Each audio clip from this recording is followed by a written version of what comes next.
Hi hello. അപ്പോൾ ഞാൻ ഇന്ന് വന്നിട്ടുള്ളത് എൻ്റെ ഹസ്ബൻഡിൻ്റെ വീട്ടിൽ നിന്ന് എൻ്റെ വീട്ടിലോട്ട് പോവാണ്. അപ്പോൾ അജിനുവിനെ നമ്മൾ ഉറക്കിയിട്ടുണ്ട്. അജിനുവിനെ ഉറക്കി കിടത്തിയിട്ട് വേണം ഡ്രസ്സൊക്കെ പാക്ക് ചെയ്യാൻ. ഞാൻ പിന്നെ നേരത്തെ എടുത്ത് വെക്കൊന്നുമില്ല, പോണ സമയത്ത് എടുത്ത് വെക്കോളാം.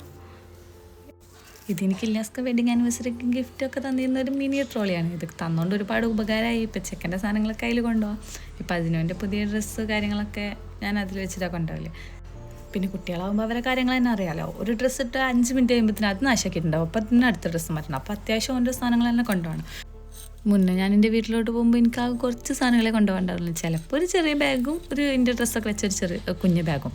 ഇപ്പം അങ്ങനെയല്ല. ഇപ്പം അജിനുവിൻ്റെ സാധനങ്ങൾ, അജിനുവിൻ്റെ ഫുഡ്, അജിനുവിൻ്റെ ഡ്രസ്സ്, അജിനുവിൻ്റെ ടോയ്സ് എല്ലാം കൂടെ ഒരുപാടുണ്ടാവും. അപ്പോൾ അങ്ങനെ ഈ പെട്ടിയിൽ നമ്മൾ അജിനുവിൻ്റെ സാധനങ്ങളാണ് വെച്ചിട്ടുള്ളത്. അങ്ങനെ ഏകദേശം നമ്മുടെ ലഗേജൊക്കെ പാക്ക് ചെയ്യൽ കണ്ടില്ലേ, ഇത് ഫുൾ അജിനുവിൻ്റെ സാധനങ്ങളാണ്. ഇനി അജിനുവിനൊന്ന് മാറ്റി കൊടുത്താൽ മതി. അപ്പം ഞാൻ പോവാനൊക്കെ റെഡി ആയിട്ടുണ്ട്. അപ്പോൾ ഇതാണ് ഞാൻ ഇന്നിട്ട ഡ്രസ്സ്. ഇത് ഞാൻ തന്നെ സ്റ്റിച്ച് ചെയ്ത ഡ്രസ്സാണ്. ഞാൻ എനിക്ക് വേണ്ടിയിട്ടുള്ള ഇത് കാര്യങ്ങളൊക്കെ ഇങ്ങനെ സ്റ്റിച്ച് ചെയ്യും. അതാകുമ്പോൾ കൊളായ ആരും കുറ്റം പറയില്ലല്ലോ, ഞാൻ തന്നെയല്ലേ ഇടുന്നത്. അങ്ങനെ ദാജിനുവിനി മാറ്റിക്കൊടുത്ത് അവനും പോകാന്നുള്ള സന്തോഷത്തിലാണ്. ടാറ്റൊക്കെ കേട്ടിട്ടുണ്ട്. അപ്പം നമ്മുടെ ലഗേജൊക്കെ കെട്ടി മാറ്റലൊക്കെ കഴിഞ്ഞ സ്ഥിതിക്ക് അപ്പം നമുക്ക് എൻ്റെ വീട്ടിലോട്ട് പോവാം. അപ്പോൾ പോകാനുള്ള തയ്യാറെടുപ്പിലാണ്. അപ്പോൾ ഇതാണ് എൻ്റെ ഹസ്ബൻഡിൻ്റെ വീട്.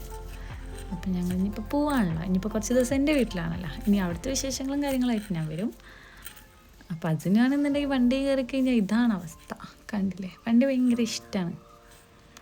അങ്ങനെ ഞങ്ങളിങ്ങനെ പോവാണ്. അപ്പോൾ ആൾക്ക് എൻ്റെ മടിയിലിരിക്കാണ്ട് പറ്റണില്ല, ഫ്രണ്ടിലേക്ക് പോകാനാണേ. പിന്നെ അവന്മാരുടെ അടുത്ത് ഫ്രണ്ടിൽ തന്നെ ഇരുന്നത്. പിന്നെ വീട് എത്തുന്നവർ അവിടെ തന്നെ ഇരുന്നത്. പിന്നെ എൻ്റെ വീട്ടിലേക്ക് അധികം ദൂരമൊന്നുമില്ല, ഒരു 5 മിനിറ്റ് ഇരുന്നാൽ മതി വണ്ടിയിൽ. ആ വീട് അത്ര അടുത്താണ്, അതുകൊണ്ട് തന്നെ ഇത്തിരി നേരം കൊണ്ട് എത്തും. വീട് ഇത്ര അടുത്തായതുകൊണ്ട് ഒരുപാട് ഉപകാരമുണ്ട്. എന്താ വെച്ച് കഴിഞ്ഞാൽ നമുക്ക് എന്തെങ്കിലും ആവശ്യമുണ്ടെങ്കിൽ പെട്ടെന്ന് പോയി വരാം. അവിടെ എന്തെങ്കിലും പരിപാടി ഉണ്ടെങ്കിൽ പോവാം. അപ്പം നമ്മളിതാ എൻ്റെ വീട്ടിലെത്തിയിട്ടുണ്ട്. അപ്പോൾ ഇതാണ് എൻ്റെ വീട്. വീടിൻ്റെ മേലെ പണി നടന്നുകൊണ്ടിരിക്കുകയാണ്. പിന്നെ ഒരു മില്ലും ഉണ്ട്. പിന്നെ എൻ്റെ അനിയത്തിയും ഉമ്മയും കൂടി അജിനുവിന് വെയിറ്റ് ചെയ്ത് നിൽക്കുകയാണ്, ഇന്നല്ല. അപ്പോൾ ഇതാണ് എൻ്റെ അനിയത്തി ഫിദു. അപ്പോൾ ഞങ്ങളിന്ന് സരസ്മേള കാണാൻ പോവാണ്. അപ്പോൾ ഇതപ്പം വരുന്നുണ്ട്, ഞാനും കൂടി എൻ്റെ ഫോട്ടോ എടുക്കാനെന്ന് പറഞ്ഞിട്ട് അജിനുവിനേറ്റ്. ഞങ്ങളുടെ വീട്ടിൽ കാറൊക്കെ ഉണ്ട്, എനിക്ക് ലൈസൻസും ഉണ്ട്. പക്ഷേ എൻ്റെ കൂടെ വരാനുള്ള യോഗ്യത ഒരാൾക്കും ഇല്ല. യോഗ്യത ഇല്ലാത്തതുകൊണ്ടല്ല, ഞങ്ങൾക്ക് ജീവിക്കാനുള്ള ബുദ്ധിമുട്ടോ.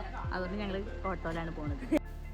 അപ്പോൾ നമ്മൾ ഉപ്പാൻ്റെ ഓട്ടോയിലാണ് പോണത്. ഞങ്ങൾ മാത്രമല്ല, ഞങ്ങളെ മാമിയും മക്കളും ഉമ്മാൻ്റെ ഉമ്മ ഒക്കെ ഉണ്ട്. അവരൊക്കെ അവിടെ എത്തിയിട്ടുണ്ട്. എന്നിട്ട് ഞങ്ങളെ വിളിച്ചതാണ്.